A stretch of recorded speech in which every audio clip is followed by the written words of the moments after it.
Well, welcome everyone to St. Paul Regional Water Services. This is our McCarron's water treatment plant, and I want to welcome everyone once again. And certainly, first of all, I want to introduce the Mayor of St. Paul, Chris Coleman, and he will have some remarks, and then we'll hear from Governor Dayton and President of the Board of Water Commissioners, Matt Anfang. So without further ado, I will introduce Mayor Coleman. Great.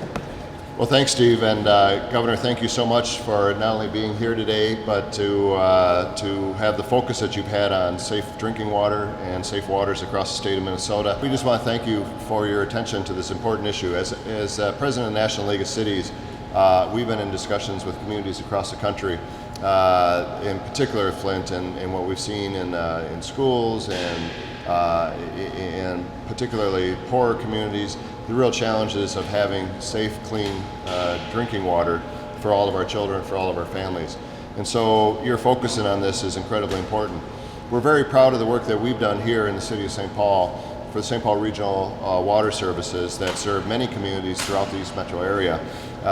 We think that we are a national model that was exhibited by the fact that EPA Administrator McCarthy was here just a year ago to tout the work that we've done to provide clean drinking water. It's important that we understand our relationship to the entire watershed of the Mississippi River. In the fall, I was honored to lead a delegation of mayors from the Mississippi River Basin to the Paris climate change talks, and to talk about the impact of climate change on fresh drinking water across the Mississippi River Basin. 18 million people throughout the United States of America are dependent upon the Mississippi River alone for fresh and clean drinking water. Not to mention its importance in agricultural use, its importance in shipping, etc. So Mayor Dave Kleiss from St. Cloud was on that journey. Mayor Roy Buell of Dubuque, as well as Mayor Brown of Natchez, Mississippi, were there. And it was a good big reminder that we are part of a global system of rivers that provide a lot of fresh drinking water. But the fact of the matter is, this facility, under the leadership of Steve Schneider, under the leadership of the board chaired by Matt Anfang, has been an exceptional model of how we can provide clean, fresh, and affordable drinking water to communities throughout this area. And so we thank you for being here, for your focus and intention on water. And with that, I'd like to turn it over to the Governor of the state of Minnesota, Mark Dayton. Well, thank you very much, Mayor. And this Speed Water Action Week, I'm touting the successes as well as the challenges that cities, communities around Minnesota are facing to provide safe, clean, and affordable drinking water for their citizens. I'm a consumer, as well as a public official here. I drink St. Paul water at the residence. I serve it in the governor's meetings, and I like it. It's and I recognize that you have to undertake a very challenging task to make sure that all of your citizens and people like me can just turn on the water and just trust that it is safe and it is clean. And this is part of what goes into that enormous effort. I congratulate all of you who have been involved to make this happen. It's one of these things about living in Minnesota we take for granted. Yesterday I went to Willow Lane Elementary School up in White Bear Lake, and the children there were watching a film of a 7-year-old girl in Africa who puts her baby brother on her back and walks several miles to get a bucket of dirty water and bring it back home. And I thought, we just turn on the faucet. And we so much take for granted, and it's so wonderful we can take for granted what we have here. But it doesn't just come, unfortunately, naturally any longer, given what's happening to the quality of water in so many places in Minnesota.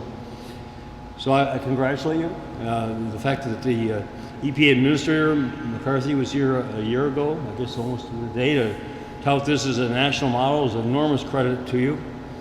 And I'm concerned that there are other communities out in Minnesota, especially greater Minnesota, who have not undertaken these improvements, who are now finding that their water intake is contaminated and who lack the resources to make the expenditures. And this is evidence of the enormity of the expenditure necessary to provide safe drinking water. So I'm hoping the legislature will recognize this urgency and respond. But again, Mayor, congratulations to you and your officials one of the great reasons I'm glad to be living in St. Paul for at least the next 2.5 years. And thank you again.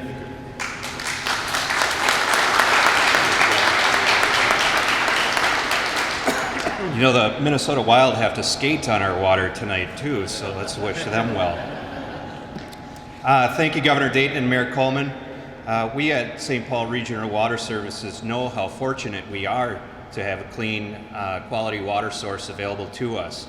From the Mississippi River, where we get 80%, more than 80% of our drinking water, to the chain of lakes that we filter it through, it's essential to our business to have a clean water supply. We need clean lakes, rivers, and streams so we can produce reliable, clean water at a reasonable cost. Our clean water allows us to attain efficiencies in the production of drinking water that have been recognized by achieving EPA-sponsored President's Award for the Partnership for Safe Water. St. Paul Regional Water Services is one of only 31 water treatment facilities in the country to achieve their coveted Phase 4 status. Starting in St. Paul more than 130 years ago and spreading through the east suburbs and through several other suburban cities, we have a deep, storied history in advanced planning, foresight, and investment in our facilities.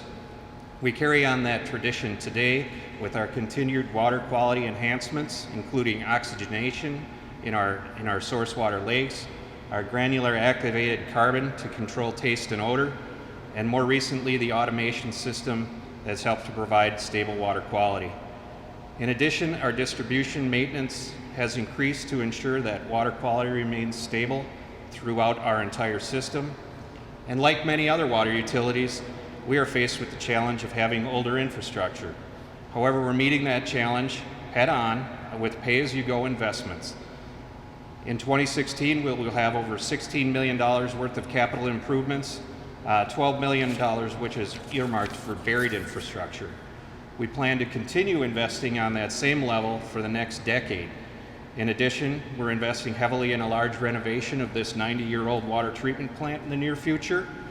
And as a result of our proactive measures to improve our water infrastructure, emergency maintenance in our distribution has been declining over the last decade.